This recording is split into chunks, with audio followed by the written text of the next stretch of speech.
Buenos días, comenzamos cara a cara, ya estamos en lunes 19 de diciembre, la semana navideña, lo podemos ver en las calles, menos tráfico, menos gente trasladándose a las escuelas, trasladándose a algunos centros laborales. Nosotros estamos totalmente en vivo aquí en Cara a Cara en el 91.5 de FM y hoy queremos platicar del tema de la violencia contra las mujeres. Usted sabe que en este espacio le hemos dado mucho tiempo a este asunto, desde que en febrero pasado se decretó la alerta de género, la alerta de violencia contra las mujeres en nuestro estado y en algunos municipios de nuestro estado. Y antes de comenzar la plática, la conversación que tendremos esta mañana con Erika Loyo, algunos datos que creo que nos pueden ilustrar la gravedad del problema de la violencia contra las mujeres. Por ejemplo, 52% de las mujeres casadas o unidas han sido presa de un hecho violento por parte de sus parejas en los últimos 12 meses. 44% de las mujeres que son agredidas son víctimas de violencia emocional, 30% económica, 9% física y prácticamente 8% sexual. La violencia no admite grupos de edad, aunque las mujeres que tienen entre 25 y 34 años son las más agredidas, de acuerdo a datos del INEGI. Las principales violencias contra las mujeres: 21% no recibe dinero suficiente para el gasto, 22% ha sido obligada a hacer cosas que no le gusta cuando se tienen relaciones sexuales, el 14% han sido obligadas a tener relaciones sexuales dentro del matrimonio o en la unión, 31% son ignoradas por sus parejas y el 18% ha dicho que en los últimos 12 meses ha sido humillada por sus parejas. 20% de las niñas o adolescentes son víctimas de violencia en las escuelas, un tema gravísimo.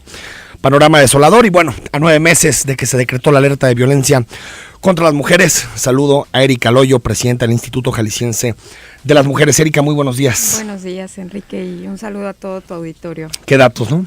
Sí. Es increíble. Sí, la verdad es que son unos datos que reflejan la realidad y la vida cotidiana de las mujeres en el país y en Jalisco, que no es excepción. Una realidad cotidiana que había que asumir de una manera responsable, de una manera transversal, como lo estamos haciendo, porque no es solamente un asunto de mujeres, sino es un asunto social, es un asunto cultural, ¿no? Cultural, y por tanto, pues lo que hemos venido haciendo es atender estos temas de una manera interinstitucional, de manera transversal, y tratar de que pues podamos disminuir los índices en un mediano plazo, ¿no? Porque en el corto plazo pues es difícil, porque estás atendiendo a temas socioculturales, sí, estructurales, a patrones que ya están establecidos y de pronto pues eso sí, disminuirlos a corto plazo es muy complicado. Es, ¿no?, muy complicado, y la verdad es que nos llevaremos una generación tal vez, ¿no? Yo creo, Erika, que sí te llevaría una generación. Nosotros por eso atendemos mucho con una estrategia muy clara con la Secretaría de Educación, por ejemplo, que tenemos un trabajo pero impresionante con las escuelas, pero también con la Secretaría de Cultura, ¿no?, que también nos ha ayudado muchísimo en este tema, porque en algunos momentos cuando se hacían los análisis y los estudios sobre lo que estaba ocurriendo, mucha gente y los académicos y académicas nos hicieron mucho énfasis en empezar con esta perspectiva sociocultural y de transformación, apostando por las nuevas generaciones, ¿no? Y eso es lo que hemos intentado hacer con una estrategia muy comprometida con la Secretaría de Educación Jalisco. Eso la verdad lo reconocemos y lo agradecemos muchísimo. Y también con la Secretaría de Cultura, que hemos tocado las escuelas ECOS, hemos generado obras de teatro, ¿no?, conciertos, un poco para poder tocar este tema de cualquier forma que pueda incidir, ¿no? Erika Loyo, leí en la mañana una nota antes de empezar a revisar también la alerta y los avances que hay en esta materia. Leí una nota que me pareció muy interesante, que tiene que ver con la violencia a las mujeres en las escuelas. No solo a las mujeres, pero en este caso, por tu ámbito de competencia, a las mujeres y a las niñas, Erika. Y decía en la nota que no hay protocolos de actuación en estos temas y que era necesario, tú lo declarabas, que era necesario avanzar en un protocolo. ¿Qué tendría que tener este protocolo y por qué no se ha hecho antes un protocolo cuando sabemos que los datos, por ejemplo, en el caso de violencia escolar son altísimos? Fíjate que yo creo que se habían estado atendiendo los temas de violencia escolar a través de la cultura de paz, y que ello implicaba el aterrizar en el Programa Nacional de Convivencia Escolar. Entonces se atendía todo el tema del llamado bullying o la violencia escolar de una forma integral, sin tener una separación o sin considerar los temas que atendían o que eran inherentes a la violencia que se ejercía en contra de las niñas. Sí. Entonces lo que decidimos desde el Estado de Jalisco es trabajar en un protocolo de atención para casos de violencia en las niñas, que también... Es decir, cómo deben actuar los profesores, los directores. Exacto, cómo deben cuando de hay un actuar, caso. cuál es la ruta de atención, cómo deben de canalizar, cómo deben de tratar el tema, ¿no? Y este protocolo lo hicimos junto con la Fiscalía del Estado. Ya está elaborado el protocolo. Ya está elaborado, está listo. Lo que pasa es que está en revisión por parte de UNICEF, que nos parece súper importante tener un aval de ese tamaño, ¿no? Para poder atender este tema.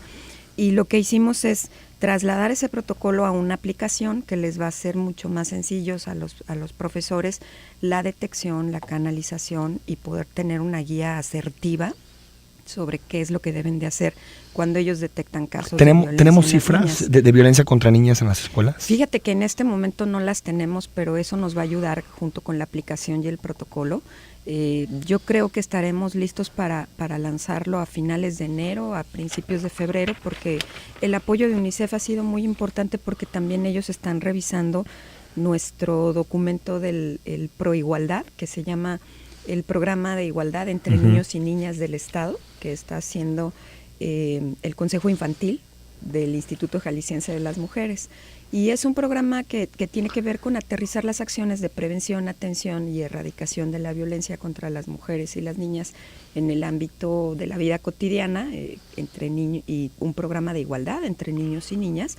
Entonces, UNICEF está revisando el protocolo, está revisando la aplicación y está revisando el Proigualdad chiquito, como le decimos, ¿no? Entre niños y niñas.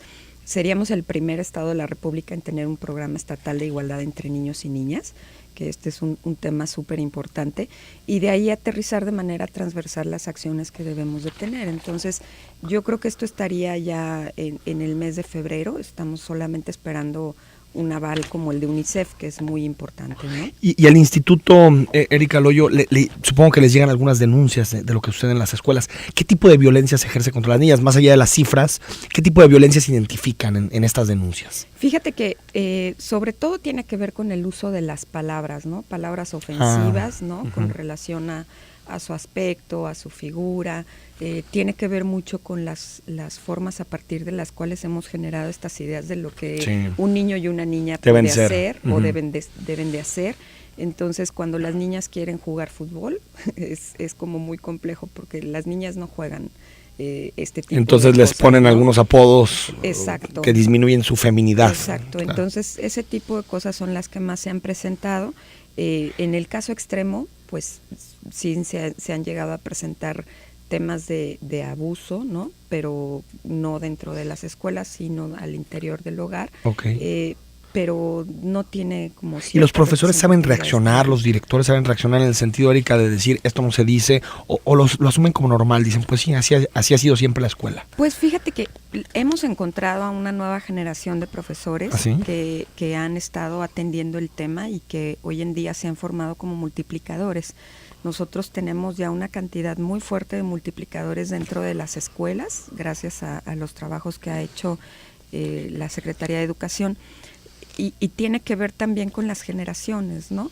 De pronto los profesores que están entrando a la Secretaría de Educación a partir de sus exámenes de competencias y etcétera, son profesores un poco más abiertos, ¿no?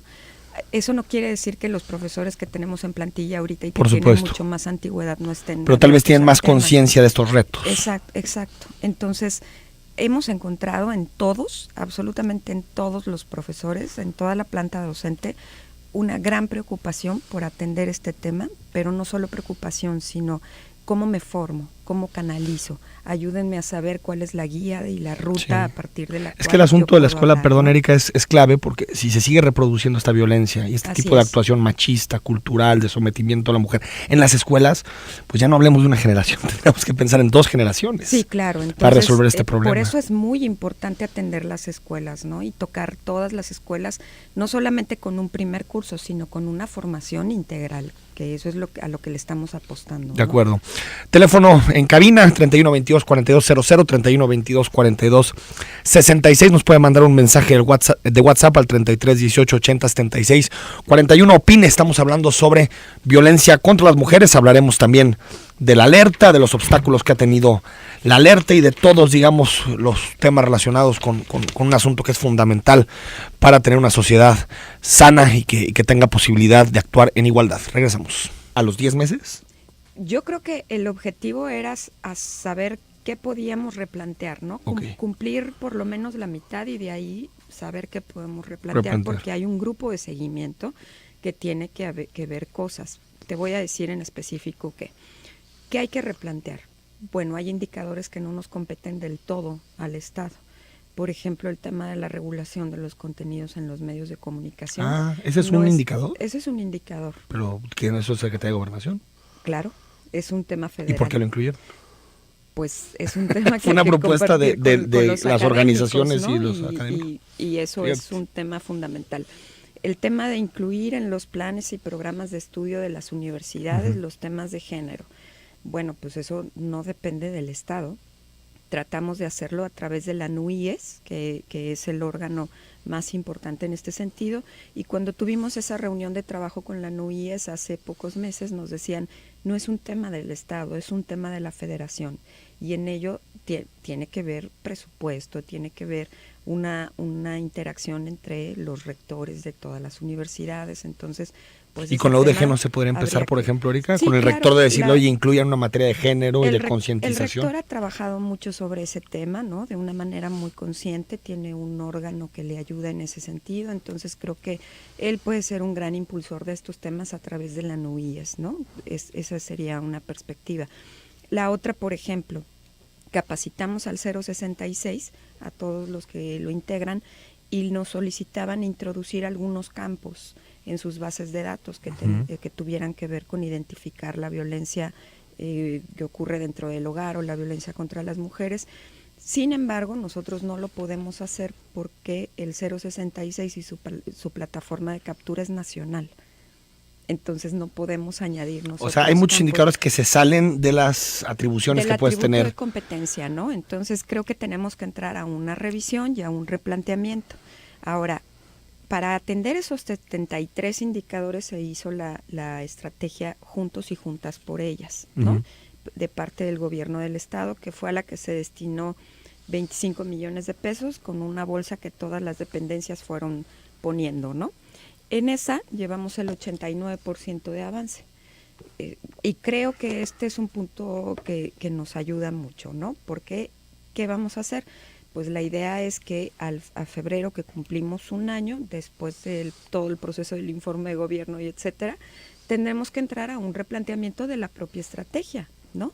Es decir, si ya llevamos 89% cubierto, pues hay que replantear esas 15 acciones. Hay algunas que ya están al 100% y habría que replantear algunas otras. Y hay otras que van a continuar, como el tema de las escuelas, la capacitación de multiplicadores. ¿Cuáles, digamos, los indicadores más rezagados que tú dices, estos son los que tenemos realmente en 2017 que apostar a mejorarlos? Mira, tendríamos que apostar a tener, cosa que ya estamos planeando y que seguramente va a ocurrir, un programa estatal de capacitación y formación para todos los servidores públicos que atienden los temas de violencia contra las mujeres. Eso es fundamental porque sí, ciertamente hay rezagos, ¿no? En el conocimiento de protocolos, la aplicación de los mismos, ¿no? En todo el conocimiento de los lineamientos internacionales, etcétera. Entonces, ya tenemos un diagnóstico de las necesidades de capacitación y ese diagnóstico tiene que aterrizar en un programa estatal. Y en un programa estatal que sea profesional. Entonces tú ves, digamos, a la burocracia, al sector público, todavía, pues digamos, con dificultades para entender protocolos, para entender cómo está el tema de la alerta. Sí, claro. Ahí ves un freno importante para que la alerta dé resultados. Claro, ahí hay un punto fundamental que atender y que va a la par de un programa estatal de contención emocional, porque el personal que brinda atención de parte del Estado pues a veces no recibe la contención que debería de recibir por parte de nosotros mismos y no podemos dejar solo en sus manos el hecho de que la paguen por fuera. tenemos que atenderlos a ellas y a ellos también, ¿no? Es nuestra obligación y nuestra responsabilidad si queremos brindar un buen servicio. Entonces, esto se va a aterrizar el siguiente año y el diagnóstico nos indica varias cosas que son muy ¿Y solo relevantes. funcionarios estatales? ¿Los municipios se pueden adherir? Es importante adherir a los municipios porque ellos quizás no tienen la capacidad, ¿no? En términos económicos y operativos institucionales para poder incluso atenderlo. Entonces, claro que los vamos a incorporar. Hace unos 3 meses, Erika Loyo, declaraste que los municipios no estaban ayudando mucho en la alerta, que incluso señalabas directamente las comisarías.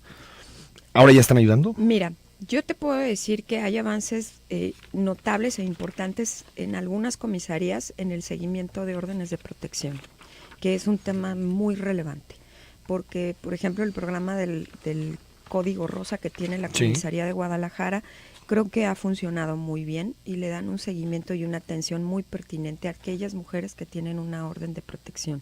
Es decir, le ayudan a salvaguardar y a proteger su vida y la de sus hijos e hijas. Creo que ahí tienen avances importantes. En los temas de prevención, me parece que la Comisaría de Guadalajara y la de Zapopan también tienen temas que son relevantes. Creo que lo programas, que hay que hacer, dices. Programas. Uh-huh. Creo que lo que hay que hacer es apuntalar un poco más los patrullajes, ¿no? Que es algo que no lo digo yo, sino que la ciudadanía misma demanda. No sé si es un tema de percepción o un tema de realidad, pero sí habría que apuntalarlos a partir de algunos mapas de violencia comunitaria que nosotros ya tenemos identificados. ¿Y denuncias anónimas, Erika?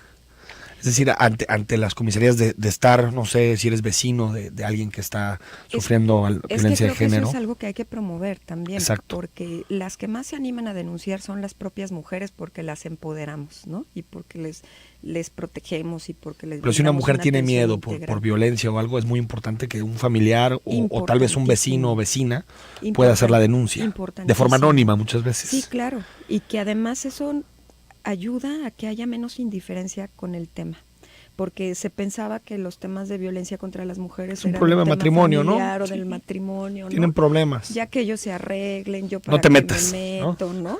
Pero eso ahora tiene que acabar, porque la indiferencia social totalmente no ayuda, ¿no? Entonces, si tú ves que algo está pasando con tu vecino, con y la casa amiga, no puede ser una fortaleza de impunidad.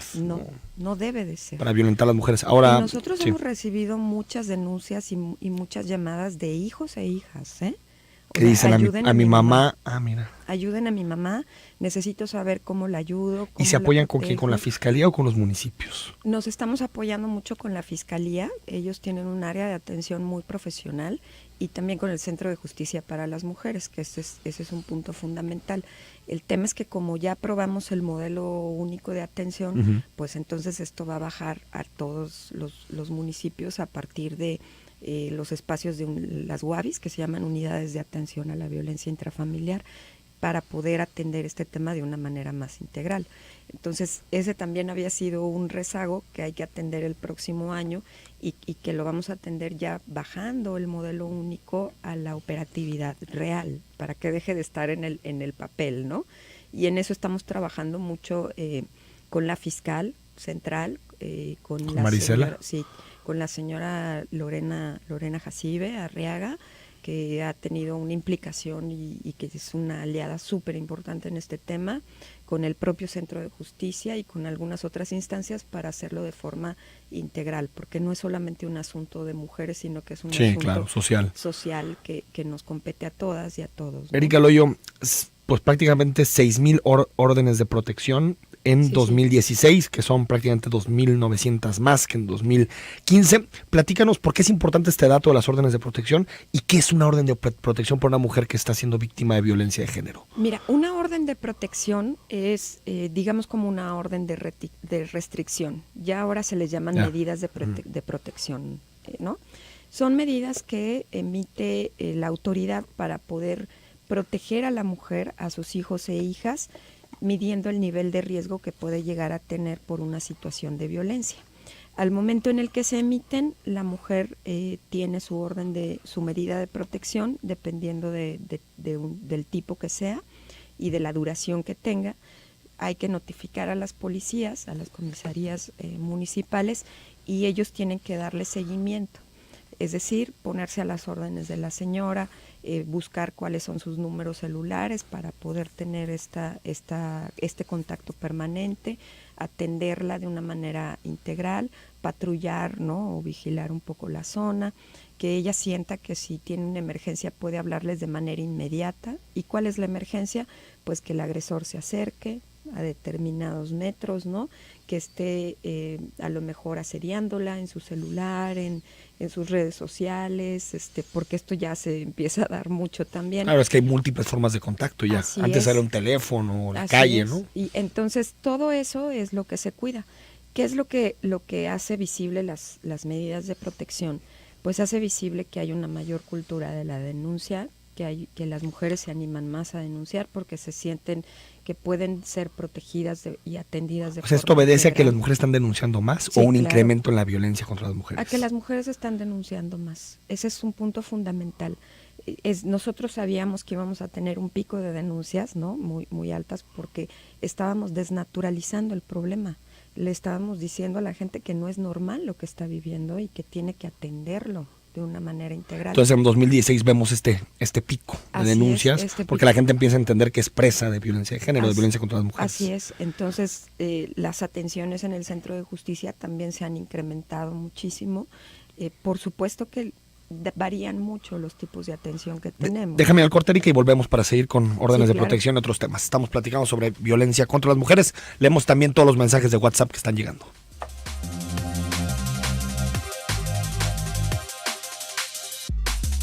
Estamos conversando con Erika Loyo, presidenta del Instituto Jalisciense de las Mujeres. Erika, dejamos la conversación en el asunto de las órdenes de protección. Nos explicabas las órdenes, cómo se han dado, por qué han aumentado la cantidad de denuncias y por tanto se han girado más órdenes de protección en este 2016.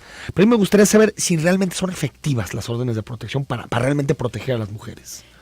Pues mira, yo creo que el año que entra tendríamos que entrar a un análisis muy profundo sobre este tema con la Unidad Especializada de Delitos contra la Mujer, cosa que no había hace 5 años. Eso es importante decirlo. El diagnóstico de necesidades de capacitación nos dice nada de lo que hay hoy había hace 5 años. No había un protocolo del feminicidio, no estaba tipificado el delito, no había un seguimiento de las órdenes de protección, es decir, varias cosas. Entonces, claro que tendremos que entrar a un análisis de sus propias bases, tratar de ver si están aplicando la guía que nosotros elaboramos, ¿no? Tratar de ver cómo hay una mejor comunicación con las policías municipales, ¿no? Que ese es un punto que sí nos interesa mucho, y tratar de analizar cuál ha sido el beneficio de una orden de protección en las beneficiarias y cómo han sentido la atención Sí, pero del igual Estado. se gira la orden de protección, pero al final no tiene demasiado impacto en su vida cotidiana, ¿no? Sí, claro. Y hasta ahorita lo ha tenido porque lo que hemos intentado hacer es que las mujeres se queden en sus espacios En su casa. y sacar al agresor. Antes se sacaba Eso no la está en mujer. ley, ¿no? No. Erika, es más bien un esfuerzo del instituto directamente. Y de de la todo fiscalía. De la fiscalía y de la unidad. Pero el gobernador había dicho que estaba especializada. a favor de eso. Sí, totalmente. O sea, de que el agresor se vaya de la casa. Claro. ¿Eso se puede pasar en el Congreso o es un tema federal? No, eso puede pasar en el Congreso. Pues ahí están los diputados que lo escuchen. Digo, para que realmente, más allá de cortar listones y de poner rosita cada que es Día Internacional a las Mujeres, que sean cosas que realmente sean efectivas, Sí, ¿no? claro. Yo creo que sí hay que entrar a un análisis de todos estos datos y estos espacios para poder mejorar incluso el banco de órdenes de protección que se tiene, ¿no? Para que haya un análisis y un seguimiento y sepamos cómo mejoramos las cosas que hay que mejorar, porque este es un tema... Este asunto es clave, la orden de protección. Es clave, porque una orden de protección es una vida salvada de la mujer, sus hijos e hijas. Eso es importantísimo. Y se ha cambiado en términos de orden de protección, porque recuerdo hace no mucho, 6, 7 meses tal vez, una portada del Informador, donde hablaba de este tema que prácticamente se consideran muy poquitas. ¿Qué cambió? Es decir, ¿por qué se están concediendo actualmente órdenes de protección? Antes no había la sensibilidad para darlas. ¿Qué pasó? Creo que hay una mayor capacitación del personal que las otorga, ¿no? Y en términos de medir el nivel de riesgo de la mujer y sus hijos e hijas. Eso es una parte fundamental. Claro, siempre tenemos que mejorar y tocar más ministerios públicos y tocar más a todas las policías, etcétera, etcétera. Yo creo que en todo esto siempre hay un punto de mejora permanente, ¿no? No quiere decir que hemos acabado con el tema. Entonces, creo que esto tiene que entrar sí a un análisis, ¿no? Para saber qué es lo que debe de mejorar, tratar de meter lo que tengamos que modificar a la Cámara, bueno, al Congreso del Estado, ¿no? Para que ellos puedan ayudarnos a que las leyes también, pues, tengan mayor efectividad, ¿no? Erika Loyo, ¿ya tenemos la lista de agresores a mujeres, sobre todo los reincidentes? Sí. El banco de datos de agresores ya está, se alimenta permanentemente, no es público precisamente porque hay que... ¿Pero es referencia para ustedes? Sí, es una referencia clave y va a ser una referencia para el próximo año por una razón fundamental, porque en enero, si todo sale bien, firmamos un convenio de colaboración con la CONAVIM para poder tener el primer centro de reeducación de agresores. De reeducación. Así es, porque, a ver... Estamos haciendo mucho con las mujeres. Era una reflexión también del propio secretario de Gobernación la semana pasada en el Sistema Nacional de Violencia.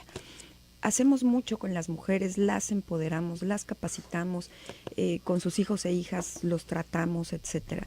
Pero hay que desanclar, desmontar todo el tema del machismo y todo el tema que tiene que ver con la forma en la que los hombres violentan a las mujeres, sea porque han sido educados de esa manera, porque lo ven normal o porque ya para ellos es un asunto cotidiano, ¿no? Que eso es de muy largo plazo, ¿no, Erika Loyo? Así es. O sea, ahorita más bien combatir la impunidad. Es decir, que un hombre que golpea a una mujer sepa, lo tenga en la cabeza, que lo va a terminar pagando. Así yo creo que eso es ahorita el mejor disuasor, ¿no? Y yo creo que en ese tema de combatir la impunidad también hay un saldo pendiente de parte del Poder Judicial, ¿no? Totalmente. Que hemos conversado mucho desde hace un par de meses, que con algunas magistradas hemos hecho un trabajo interesante, que hemos capacitado a jueces y juezas, a magistrados y magistradas para emitir sentencias con perspectiva de género, con una de las personas más capacitadas para este tema, pero sí hay que provocar que haya un avance más sólido en esto, porque necesitamos más sentencias, ¿no? Y claro, ese es un punto fundamental. Por el caso de feminicidios es tremendo, las pocas sentencias que hay. Muy pocas, muy pocas. ¿Y es parte por esta impunidad o sí, porque no claro, se puede tipificar el feminicidio de forma tan fácil? Pues es parte de ambas cosas. De ese tema, ¿no? Tiene que ver con esto y lo que hay que hacer es desentrañarlo y tratar de identificar en dónde están los puntos que nos pueden permitir avanzar de una mejor manera, ¿no? Porque hay muchos expedientes consignados, pero hay muy pocas sentencias. Pero lo mismo ocurre con todos los temas de la vida cotidiana, ¿no? Claro, sí, no Por es un ejemplo, asunto. Un tema cotidiano que lastima mucho a las mujeres y que impide muchísimo que se animen a hacer una denuncia y a salir del círculo de violencia es el tema de la pensión alimentaria. Totalmente. Y eso es violencia, ¿eh? Claro que es violencia contra las mujeres, claro. Porque muchas mujeres te dicen, bueno, y si me salgo de aquí, ¿cómo voy a mantener yo a mis hijos e hijas? ¿Cómo voy a pagar la escuela? Entonces prefieren vivir en un infierno en su casa mientras tengan para darle algo a sus hijos. Y las que deciden salir de eso, pues tienen que entrar a un proceso de capacitación, claro, pedir apoyo de créditos para poder poner un negocio o hacer algo que les permita ese tema, salir adelante. Sí. Este tema es de vida cotidiana y es un tema de impunidad, porque los hombres se desentienden de la manera más sencilla que te puedas imaginar. Pues yo sigo ganando dinero y bueno. No hay sanción. Oye, en el caso, volviendo a la lista de agresores, Erika Loyo, ¿por qué no publicarla, los reincidentes? ¿No sería un buen mensaje público? Mira, de que quien ejerce violencia contra las mujeres tenga su nombre ahí y sea identificado. Aquí nos tenemos que atener a la ley de protección de datos personales. ¿Y esto es un dato personal? Sí, claro. Pero si hay sentencias, ¿no es público? Derechos humanos. Es decir, es un tema bastante complejo, ¿no? Pero tengo entendido que si hay sentencia y es un dato público. Sí, claro. Lo que pasa es que tenemos que identificar cuáles de los reincidentes han tenido sentencias, ¿no? Pero yo creo que sí sería una buena fórmula también para que porque de pronto esta idea de violencia contra las mujeres se vuelve un asunto muy oscuro y creo que la exhibición pública puede hacer también que uno sienta vergüenza, ¿no? De que tu dato esté ahí, tu nombre. Hay algunas personas a nivel nacional, algunas diputadas y diputados que han estado promoviendo la idea de tener por ejemplo, un banco de datos de deudores de pensión alimenticia. Exacto, bueno, estaría muy bueno. Y eso sería es una responsabilidad pública y si hay una sentencia lo puedes publicar. Sí, claro, y entonces que por ejemplo, pues así como tú cuando incumples el pago de un crédito, Ahí viene. ahí te ponen en un banco de Sí, datos y no sí, te sí, dan sí, sí, ni el crédito famoso ni buró. nada, el buró, ¿no? Sí. Pues también tendría que existir algo así para que entonces le digan, bueno, usted no puede pedir un crédito mientras no No salde pague la deuda que pensión. tiene con su familia. Ya no Totalmente. diga con la señora, ¿no? De Sino acuerdo. con los hijos e hijas. Es un tema de justicia para los hijos e hijas. Estoy de acuerdo. Vamos al corte, Erika, y ahora sí volvemos y todas las preguntas que le quieren hacer a Erika Loyo.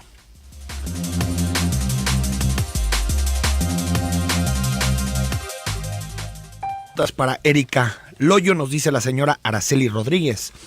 Enrique, yo colaboro en el Centro de Integración Juvenil de Guadalajara. Hemos tenido buen apoyo del instituto con capacitación en defensa personal. Este taller les interesa mucho a las mujeres que asisten a distintos cursos. Sí, ese taller lo brinda el Instituto Municipal de las Mujeres de Guadalajara y les ha funcionado bien hasta donde entiendo. Andrés López, Enrique, ¿por qué el instituto no está integrado a la Fiscalía General? Porque parece que le quita atribuciones a la Fiscalía, te dice. Yo tengo 2 años con una denuncia de violencia intrafamiliar y tuve que salir de casa. La diferencia es que soy adulto mayor. Faltan albergues para gente de la tercera edad y niños. Bueno, pues no sé si le quitas atribuciones a la Fiscalía porque no investigas. No, yo no. Yo solamente hago temas de diseño de política pública, temas preventivos. Claro, lo que hemos tenido es una colaboración transversal e interinstitucional con la Fiscalía y con muchos otros entes, con el DIF Jalisco, con muchas otras entidades que estamos implicadas en este tema, pero yo dependo de Secretaría General de Gobierno. Y desde la Secretaría General de Gobierno se ve el tema de la política y nosotros atendemos el tema de prevención. Y de política pública. José Luis Orozco, es muy importante que se dé a conocer de estos temas y también sería bueno en el lado opuesto porque hay casos en los que el abuso es por parte de la mujer, precisamente por lo que ya se comentó, el empoderar. Bueno, no niego que haya abusos de mujeres a hombres, no lo niego, pero no creo que tenga ni siquiera que ver con el impacto, el número y la incidencia social que tiene el de los hombres a las mujeres, ¿no? Yo de pronto creo que esta reflexión de hay que ver también la otra violencia es como para quitar un poquito esa responsabilidad social que tenemos con las mujeres de tantos años y tantas décadas de violencia. Sí, yo comparto la reflexión. Nos dice 2713, hola, buenos días, soy César Núñez. ¿Qué pasa cuando las mujeres son agresivas verbalmente y ellas propician la violencia? También se puede denunciar. Último punto, toda denuncia se hace en la calzada Independencia, es un trámite sencillo, hacer más difícil y propaganda que no se queden calladas y denuncien, hacer más propaganda para la denuncia. Sí, es lo que hemos estado haciendo. Fundamental el asunto de las denuncias. Desnaturalizar la violencia para promover la denuncia que pueden hacer en el Centro de Justicia, en la calzada, en la Fiscalía. También hay de MPs Derechos itinerantes, Humanos. ¿no? Sí, claro. Que pueden hacer la denuncia con esos ministerios públicos. Y el modelo único de atención implica que nosotros aterricemos a las UAVIs y que ahí tengamos un ministerio público para promover la denuncia de una manera más rápida, para evitar también la revictimización. 8523, hola, buenos días. ¿A dónde puedo ir para hacer una denuncia en contra de 2 hermanos que están violentando a mi madre? Tiene varios años ya con esta situación. Por favor, si me pueden ayudar, gracias. Al Centro de Justicia para las Mujeres, por favor. Esta es una llamada que te habla de lo que mencionábamos hace rato, de la implicación y la no indiferencia sobre ¿Qué porcentaje de la violencia contra las mujeres ocurre en la casa? Es un porcentaje muy alto. Es el más alto. Es el más alto de todos, más que en la calle, en los autobuses. Bueno, hay que decir, el porcentaje mayor ocurre dentro del hogar. Dentro del hogar, ¿no? Y después sigue la violencia comunitaria, que implica todo el espacio público, las calles, los parques, los jardines, el transporte público, ¿no? Y ahí sí estamos también atendiendo el tema, ¿no? César Jiménez, buenos días. Lamentablemente un sector que solapa la violencia contra las mujeres son las propias féminas. 2 casos a mencionar: hace unos meses en Querétaro un taquero agredió arteramente a golpes a una mujer en una discusión. El otro caso de Ana Guevara. En ambos ha sido vergonzoso leer en redes sociales los aberrantes comentarios de las propias mujeres. ¿Quién y cómo está educando a nuestras mujeres? ¿Acaso está mal interpretada la equidad de género? ¿Qué sucede con nuestra sociedad?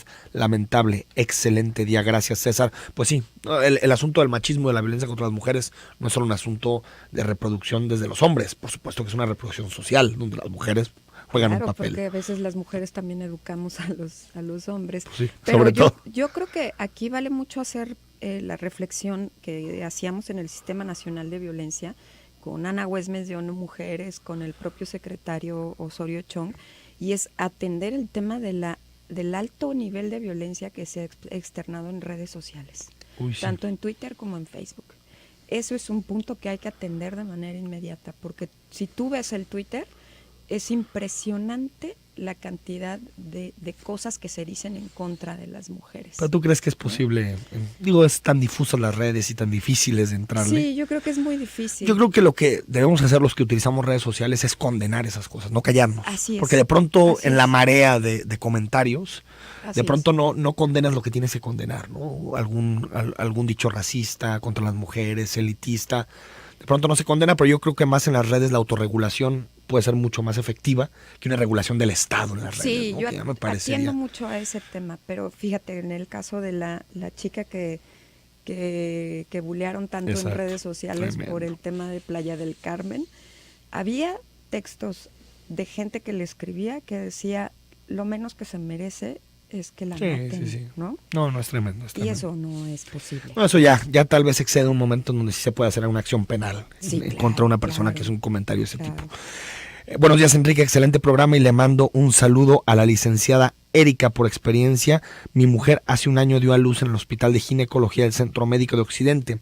Y a lo que me comenta es que muchas mujeres sufren de violencia psicológica y verbal por parte de los médicos, enfermeras y todo personal que trabaja ahí, anexando que el quirófano peor que es un rastro de pollos. En fin, un problema severo que debió a mi esposo una depresión posparto. Buen inicio de semana y ojalá se pueda resolver este problema. Muy importante lo que señala Enrique. Muy importante. Estamos ya enfocando las baterías para que el sector salud atienda estos temas. El Instituto Mexicano del Seguro Social acaba de firmar el tema del He for She, o Nosotros por Ellas con ONU Mujeres, y un convenio con InMujeres, así es que va a ir aterrizando, esperemos, lo más pronto posible. Melissa Reyes, el botón de pánico es muy funcional. Sí, nosotros tenemos una aplicación que se llama Vive Segura, que apenas tiene un mes y que traslada el violentómetro para poder hacer un test de violencia, identifica si vives o no violencia y te muestra los lugares a donde tú puedes acudir dependiendo de ese nivel, y anclamos con el botón de pánico. 91-26, en las escuelas vivimos la violencia sin distinción de género. Las niñas son igual de violentas que los niños. Todos se agreden entre todos, tanto física, verbal, cibernética y psicológicamente. Soy subdirector en una escuela secundaria de Tlajomulco. Muchas gracias por compartirnos. Pues sí, que la escuela se convierta en ambiente de violencia es, yo creo que lo peor que le puede pasar a una sociedad. Sí, por eso estamos atendiendo muy, muy fuertemente este espacio, ¿no? Bueno, Rafael Martínez dice, no quiero ser mal pensado, he mandado mensajes de críticas y me regresan comentando que lo comentan enseguida y no lo hacen, pues esto es importante para nosotros, los taxistas. El gobierno nos quiere desaparecer apoyando este tipo de gente corrupta y sería mal pensado que ustedes también apoyen a este tipo de gente por no pasar a la luz pública este tipo de inconformidades. Nosotros, la población, nadie nos escucha, ustedes los medios son los que de alguna manera nos podrían ayudar, pero no lo hacen en este tipo de inconformidades, o hay que pagar para que esto salga al aire, o cómo se maneja esto, no entiendo. Podría ser que en verdad entren muchos mensajes, pero ya no los comentan todo el día, yo los ando escuchando todo el día de todas maneras. Gracias, bueno, gracias por el mensaje, Rafael, la verdad es que no sé exactamente a qué te refieres. En los espacios leemos prácticamente todos los mensajes que llegan en la medida del tiempo y que nos dé posibilidad. Bueno, nos dicen que ya se abrieron carreteras. 2384 dice, buen día, no fue injusto haberlo transferido a Chiapas, a Moir. Bueno, esto es sobre fútbol, gracias. Y bueno, algunos otros mensajes. Francisco Guerrero, como hombre no pretendo crear polémica, sino alzar la voz. En lo que no se suele reconocer, la mujer también genera violencia.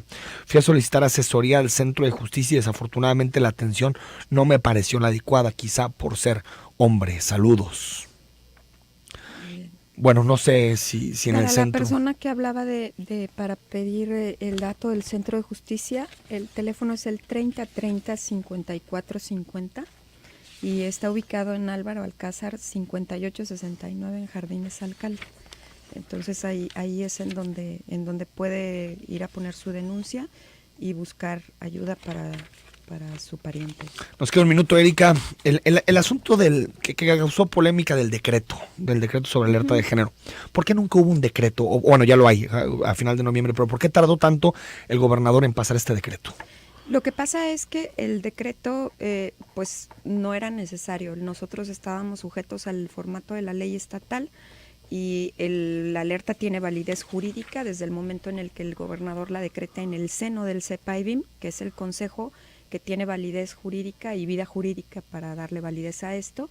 Y al día siguiente, entre el 9 y el 10 de febrero, el secretario general de gobierno, siguiendo la instrucción del gobernador, notifica vía oficio a los presidentes municipales. Es decir, no era necesario otro decreto. Entonces no era necesario un decreto y o un acuerdo. Entiendo que esto se hizo en función de atender algunas peticiones de organismos de la sociedad civil y está ya bien pasó. también. Erika Loyo, gracias por haber estado en Cara a Cara. Al contrario, muchas gracias a ustedes. Nos vamos, mañana platicamos sobre la reforma energética, el gasolinazo, todo lo que tiene que ver con los combustibles. Hay que recordar que viene un incremento importante a partir de enero. Soy Enrique Tucen y hasta mañana a las 9.